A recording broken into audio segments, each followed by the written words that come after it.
In the remote, unforgiving landscape of eastern Afghanistan, a small combat outpost named Keating clung precariously to the valley floor, surrounded by towering mountains. It was a death trap. A place soldiers grimly joked was Camp Custer, a nod to the infamous Last Stand. On October 3, 2009, that dark humor almost became a terrifying reality. At 6 a.m., the world exploded. Over 300 Taliban fighters swarmed down the mountainsides, unleashing a storm of RPGs, mortar, and machine gun fire. The 53 American soldiers of Bravo Troop, 3rd Squadron, 61st Cavalry Regiment were caught in a fight for their lives. The initial assault was devastating.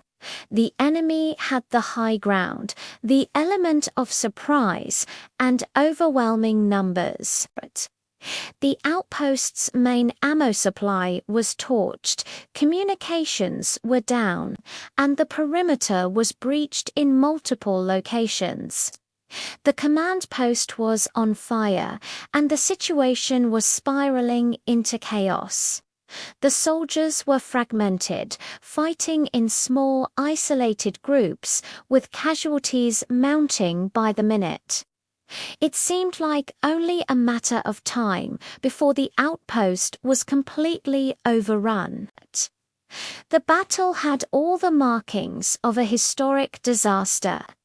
Amidst the smoke and terror, one story of incredible courage began to unfold, a story that would later be immortalized.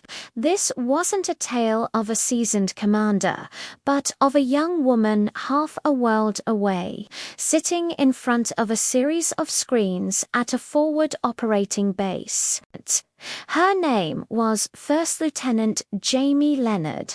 She was the fire support officer for the brigade, and her job was to coordinate air power and artillery. On that day, she became the lifeline for the men at Keating.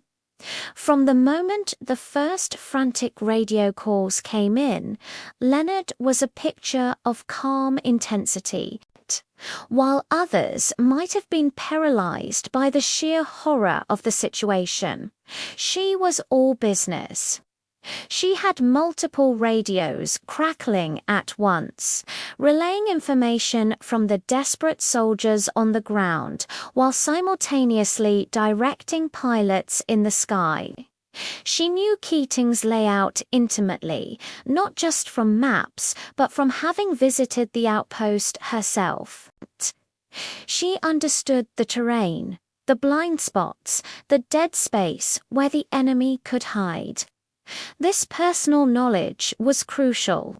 The pilots flying overhead couldn't see the individual Taliban fighters hiding behind rocks or in ditches. The soldiers on the ground were too pinned down to give precise coordinates. Jamie Leonard became their eyes and ears. She listened to a soldier describe his position.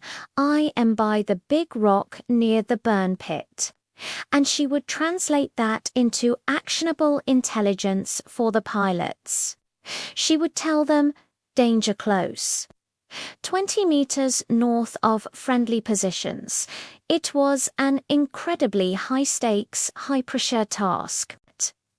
One wrong calculation, one slight miscommunication, and she could accidentally call in an airstrike on her own men.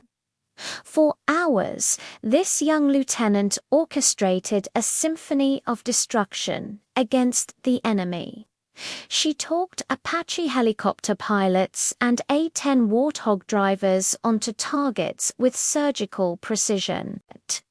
She juggled requests for gun runs, bomb drops, and medical evacuations, all while providing a steady, reassuring voice to the men trapped in the valley of death. She wasn't just a coordinator. She was a combatant, her voice her weapon. She proved that courage on the modern battlefield isn't always about pulling a trigger.